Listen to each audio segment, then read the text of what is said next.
Hey there, it's Dawn D'Amico, your trusted realtor, and welcome to Maximize Your Home. Whether you're selling, buying, or just sprucing up your space, I'm here to share the best tips and tricks to help you get the most out of your home. Don't forget to hit that like button, and more importantly, subscribe for more tips that'll save you headaches and a few bucks down the road.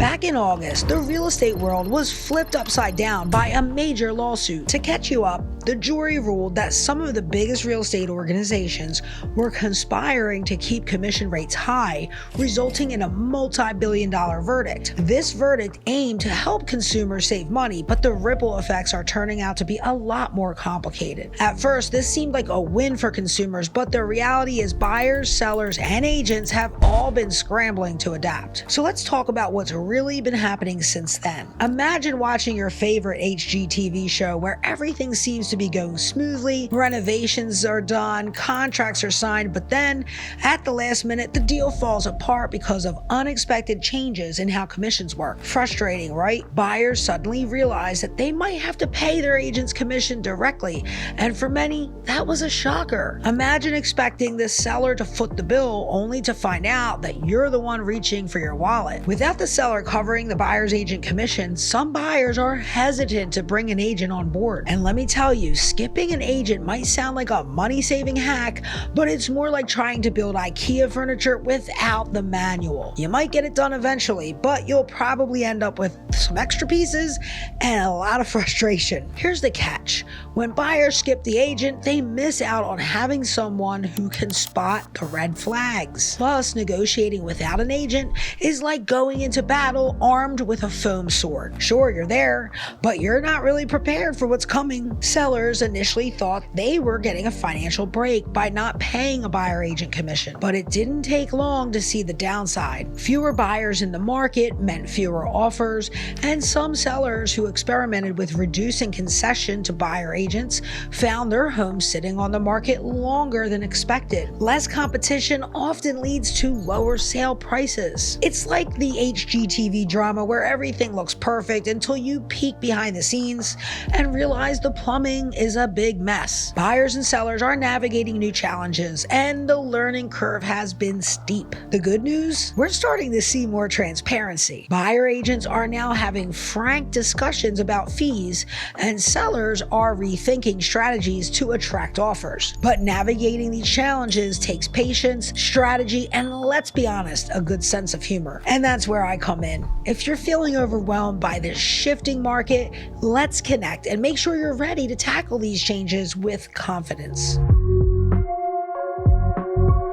Remember those big real estate commission changes from a few months ago? They've left everyone, buyers, sellers, and agents scrambling to adjust. These shifts haven't just impacted the numbers on a contract, they've changed how people approach the entire process of buying and selling homes. Let's break down how buyers and sellers are adapting to this new landscape and what it means for the market. First, buyers. They've been hit with the news that they might have to pay their agent's commission out of pocket.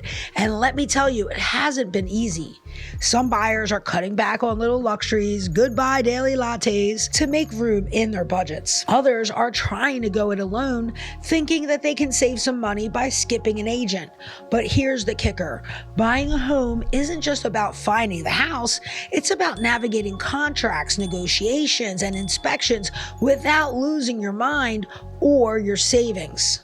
Without an agent, buyers miss out on key support like spotting red flags during inspections or negotiating repairs. I've seen buyers try to handle it solo only to end up spending way more fixing mistakes they could have avoided with the right guidance. Sellers are getting savvy and creative. Many are realizing that offering a concession to the buyer to help them pay their broker fee is a smart move.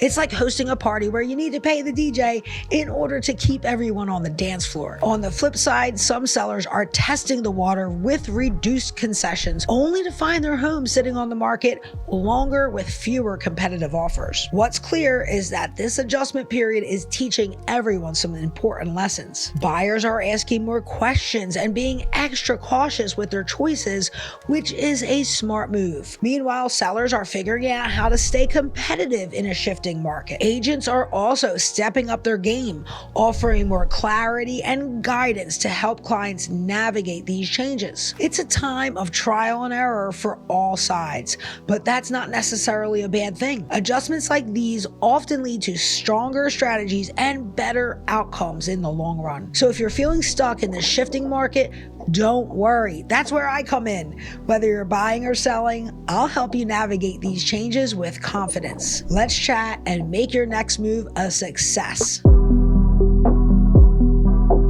The commission changes we've seen in real estate aren't just shaking things up now, they're reshaping the future of how we buy and sell homes. So what's next? Let's talk about where the industry is headed. First off, transparency is here to stay. Gone are the days when commissions were just a line item on a closing statement that no one really questioned. Buyers and sellers are now asking the big questions. What am I paying for, and is it worth it? And honestly, I think that's great. When people understand the value of what they're paying for, it builds trust, and trust is key in any real estate transaction. On the agent side, we're stepping up our game. With commissions under the spotlight, there's more focus than ever on providing top-notch service. We're finding new ways to show our worth, whether that's through better marketing strategies, smarter negotiations, and clearer transparency about all the ins and outs of the transaction itself, with all the twists and turns that finally lead us to the closing table. For buyers, this means being more strategic. They're budgeting smarter and learning to recognize where professional guidance adds value. Sellers, on the other hand, are getting savvier about attracting offers, whether it's by investing in eye-catching staging, offering concessions to the buyer broker, or pricing homes strategically. Sellers are realizing that a little extra effort goes a long way. And technology is also playing a bigger role. Virtual tours, digital contracts, and even AI-powered pricing tools are making the buying and selling process faster and more efficient. The future isn't just about doing things the old way, it's about doing them better. So yes, the future of real estate looks a little different, but it's also an opportunity for growth. Buyers, sellers, and agents are all leveling up, creating a more transparent and efficient market for everyone. And that's where I come in. If you're ready to navigate this new chapter, let's connect and make sure you're ahead of the game. Thanks for spending time with me here on Maximize Your Home. We dove into the big commission changes shaking up the real estate world, how they're impacting buyers, sellers, and what the future of real estate looks like. If this gave you a better understanding of how to navigate these shifts, hit that like button and subscribe for more tips to make the most of your sale. And as always, if you have questions or just want to chat about your own selling journey, drop a comment below. Let's keep maximizing your home together.